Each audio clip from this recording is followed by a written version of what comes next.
नमस्कार, मैं हूं अभिषेक त्यागी।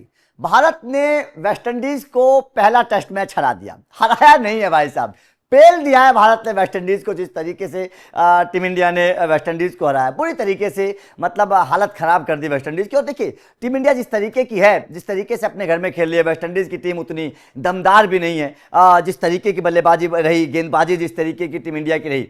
लेकिन अब बात दूसरे टेस्ट मैच की करेंगे जो दिल्ली में होगा। जाहिर तौर पर हालात अलग होंगे, सिचुएशन अलग होगी, तो प्लेइंग 11 में भी कुछ बदलाव के संकेत मिल रहे हैं। अब प्लेइंग 11 में क्या क्या बदलाव होंगे, क्योंकि क्या टीम इंडिया कुछ बड़े कदम उठाने की तैयारी कर रही है, कुछ बड़े फैसले हो सकते हैं दूसरे टेस्ट मैच में। टीम इंडिया की तरफ से कुछ बड़े फैसले हो सकते हैं। जिस तरीके से पहला टेस्ट मैच रहा, हालांकि टीम इंडिया ने बड़े दमदार तरीके से पहला टेस्ट मैच जीता, बहुत शानदार तरीके से टीम इंडिया ने पहला टेस्ट मैच जीता, लेकिन उस टेस्ट मैच की जीत के बावजूद भी कुछ सवाल हैं। और वो सवाल क्या है, उन पर एक बार नजर दौड़ाएंगे कि दूसरे टेस्ट मैच में क्या प्लेइंग 11 होनी चाहिए। चलिए आपको पहले टीम इंडिया की बैटिंग एक बार दिखा देता हूं, टीम इंडिया की टीम का परफॉर्मेंस एक बार देख लेते हैं कि किस तरीके का रहा। उसके बाद में चर्चा करेंगे कि टीम इंडिया में क्या बदलाव होने चाहिए। देखिए, यहां पर टीम इंडिया की जो बदलाव, मतलब फर्स्ट इनिंग की जो बैटिंग ऑर्डर था वो क्या, यशस्वी जायसवाल 36 रन, राहुल ने बहुत अच्छी बल्लेबाजी करी, 100 बनाए, साई सुदर्शन 7 रन बनाकर आउट हो गए। उसके बाद में शुभमन गिल 50,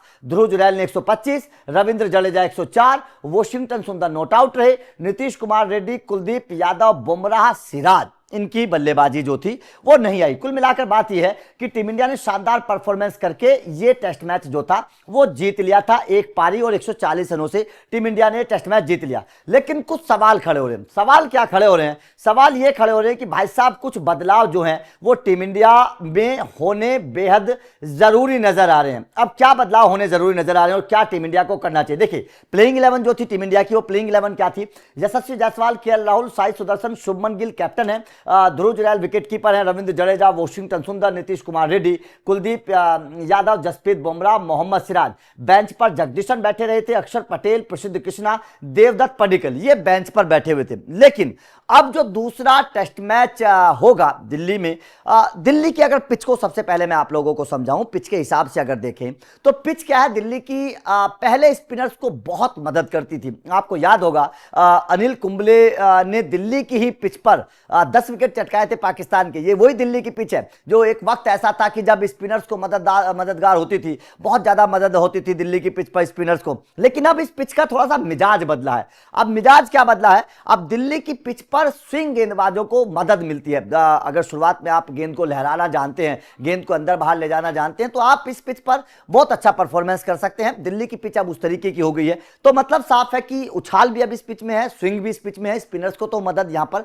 मिलती है। टेस्ट मैच की अगर मैं बात करूं तो 3 दिन के बाद, मतलब चौथे और 5वें दिन, दिल्ली की पिच पर स्पिनर्स का बोलबाला होता है, टूट जाती है, क्योंकि पिच तो दिल्ली की पिच जो है वो स्पिनर्स का इस पर बोलबाला होता है। तो कुल मिलाकर बात साफ है। वैसे हालांकि जिस तरीके का परफॉर्मेंस टीम इंडिया का रहा और वेस्टइंडीज जैसा खेली, मुझे नहीं लगता कि चौथे दिन ये टेस्ट मैच जाएगा। जिस तरीके की टीम इंडिया परफॉर्मेंस कर रही है, गेंदबाजी है या फिर हमारी बल्लेबाजी है। लेकिन उसके बावजूद जो यहां पर सवाल खड़े हो रहे हैं और जो दो खिलाड़ी शायद बदल सकते हैं टीम इंडिया की अगर मैं बात करूं, सबसे पहला साई सुदर्शन। साई सुदर्शन को मौका दिया जा रहा है, लगातार दिया जा रहा है। आईपीएल 2025 के बाद साई सुदर्शन को लगातार मौका दिया जा रहा है। इंग्लैंड के खिलाफ दिया गया, वेस्टइंडीज के खिलाफ भी दिया जा रहा है, जबकि यह माना जा रहा है कि साई सुदर्शन आईपीएल के परफॉर्मेंस के आधार पर गए। अब आईपीएल तो टी20 है भाई साहब, इंडियन पिचों पर खेला जाता है, टी20 का होता है। लेकिन टी20 और टेस्ट में तो फर्क होता है, टी20 और टेस्ट में फर्क होता है। तो यहां पर तो माइंडसेट, अप्रोच दोनों का फर्क होता है। तो यहां पर यह माना जा रहा है कि भाई साहब, साई सुदर्शन जो हैं वो टेस्ट के लिए अभी तैयार नहीं है। साई सुदर्शन की जगह टीम इंडिया को किसी दूसरे खिलाड़ी को मौका देना चाहिए जो टेक्निकली बहुत अच्छा हो। हालांकि वो भी अच्छे हैं, जैसे देवदत्त पडिक्कल। देवदत्त पडिक्कल बहुत अच्छे स्ट्रॉन्ग खिलाड़ी हैं अगर मैं बात करूं, लेकिन उनको लगातार नजरअंदाज किया जाता है। जगदीशन ने पिछले कुछ वक्त में घरेलू क्रिकेट में बड़े अच्छे रन बनाए हैं। तो साई सुदर्शन को एकदम से कुछ लोग ये भी आरोप लगा रहे हैं कि भाई साहब, शुभमन गिल गुजरात के भी कैप्टन है और शुभमन गिल टेस्ट मैच में भी कैप्टन है, इसीलिए जो पहले से लॉबी चलती आई है कि खिलाड़ी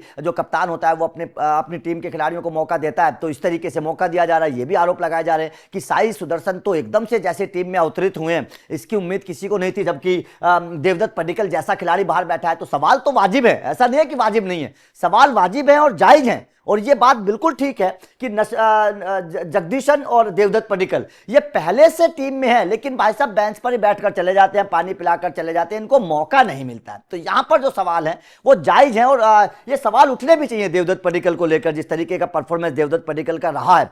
तो मेरा हिसाब से देवदत्त पडिक्कल को शायद मौका मिल सकता है दिल्ली की पिच पर। साई सुदर्शन का परफॉर्मेंस उतना अच्छा रहा नहीं है अभी तक, जितने मैचों में उनको मौका मिला है, केवल दोस्ती निभाई जा रही है सुमन गिल से। मेरे हिसाब से टीम इंडिया के सेलेक्टर्स को दोस्ती से निकलकर परफॉर्मेंस के हिसाब को थोड़ा सा देखना चाहिए कि कौन खिलाड़ी बेहतर परफॉर्मेंस कर सकता है, उसको मौका देना चाहिए।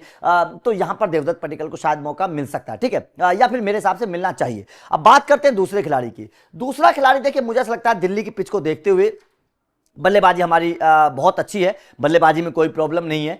नीतीश कुमार रेड्डी, अगर टीम इंडिया इस टेस्ट मैच को और थोड़ा सा बेहतर तरीके से जीतना चाहती है और थोड़ा सा जल्दी जीतना चाहती है, तो मेरे हिसाब से नीतीश कुमार रेड्डी को बाहर करके, क्योंकि नीतीश कुमार रेड्डी बहुत नीचे नंबर पाते हैं और निचले नंबर तक मुझे लगता है कि शायद जरूरत नहीं है। बल्लेबाजी हमारी बहुत अच्छा क्लिक कर रही है, ऊपरी क्रम के बल्लेबाज रन बना रहे हैं। राहुल ने सेंचुरी बनाई, ध्रुव जुरैल ने सेंचुरी बनाई, उसके बाद में जडेजा बहुत अच्छा परफॉर्मेंस कर रहे हैं, शुभमन गिल खुद 50 रन बना चुके हैं, यशस्वी जायसवाल का भी बल्ला चल रहा है। तो हमें नंबर 7-8 के पर बल्लेबाजी की कोई ऐसी खास जरूरत नहीं है, वहां पर हम एक प्योर गेंदबाज को खिला सकते हैं। मेरे हिसाब से नीतीश कुमार रेड्डी को बाहर करके टीम इंडिया अगर चाहे तो भाई साहब प्रसिद्ध कृष्णा को मौका दे सकती है, क्योंकि प्रसिद्ध कृष्णा के पास वो उछाल है, रफ्तार तो है ही है, रफ्तार की तो बात हम करते ही हैं प्रसिद्ध कृष्णा की। प्रसिद्ध कृष्णा के पास वो उछाल भी है, वो बाउंस उनको मिलता है क्योंकि लंबे कद के हैं, और गेंद को इधर उधर हिलाने की ताकत भी है। और दिल्ली की पिच पर अगर इधर उधर हिलाने वाला गेंदबाज है, उनके पास स्विंग है, तो वो कामयाब साबित होता है। और मेरे हिसाब से एक और फायदा होगा अगर प्रसिद्ध कृष्णा को टीम इंडिया मौका देती है, क्योंकि अभी तक केवल टीम इंडिया के पास जसप्रीत बुमराह और मोहम्मद सिराज तेज गेंदबाजी के तौर पर खेल रहे थे।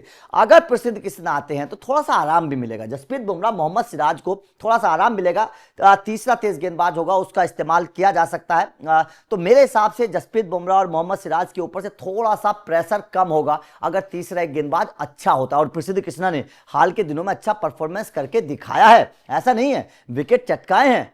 तो प्रसिद्ध कृष्णा भी वो खिलाड़ी हैं जिसको मौका दिया जाना चाहिए। अगर मैं बात करता हूं दूसरे टेस्ट मैच की, क्योंकि दिल्ली की पिच है, वहां पर कुलदीप यादव बहुत इफेक्टिव साबित हो सकते हैं। मेरे हिसाब से ये खिलाड़ी बहुत इफेक्टिव, क्योंकि दिल्ली की पिच पर स्पिनर्स को बड़ा मदद मिलती है। और सबसे बड़ी बात क्या है कि दिल्ली के मैदान को कुलदीप यादव जानते हैं, आईपीएल में दिल्ली के मैदान पर वो खेलते हैं, वो इस पिच को भली भांति समझते हैं। तो मुझे ऐसा लगता है कि शायद कुलदीप यादव इस मैच के बहुत बड़े एक्स फैक्टर खिलाड़ी साबित हो सकते हैं, जिस तरीके से वॉशिंगटन सुंदर की जगह अगर ये अक्षर पटेल को भी मौका दे दे तो कोई गलत नहीं है। वैसे ये भी कोई गलत फैसला नहीं होगा, क्योंकि अक्षर पटेल भी दिल्ली की पिच पर पिछले 5-6 सालों से खेल रहे हैं और दिल्ली की पिच को भली बात ही समझते हैं, जानते हैं। पिछले साल तो कैप्टन भी थे अक्षर पटेल, तो ये भी एक अच्छा ऑप्शन हो सकता है। खिलाड़ी को अदला बदली करिए, मौका देते रहिए सब खिलाड़ियों को, इसमें कोई गलत बात है नहीं। वॉशिंगटन सुंदर की जगह अक्षर पटेल अगर आ जाएंगे और दिल्ली के मैदान का उनको भली बात ही पता है, बल्लेबाजी गेंदबाजी वो भी करते हैं, बल्लेबाजी गेंदबाजी सुंदर भी करते हैं, कोई प्रॉब्लम नहीं है, दोनों खिलाड़ियों का परफॉर्मेंस बहुत अच्छा है।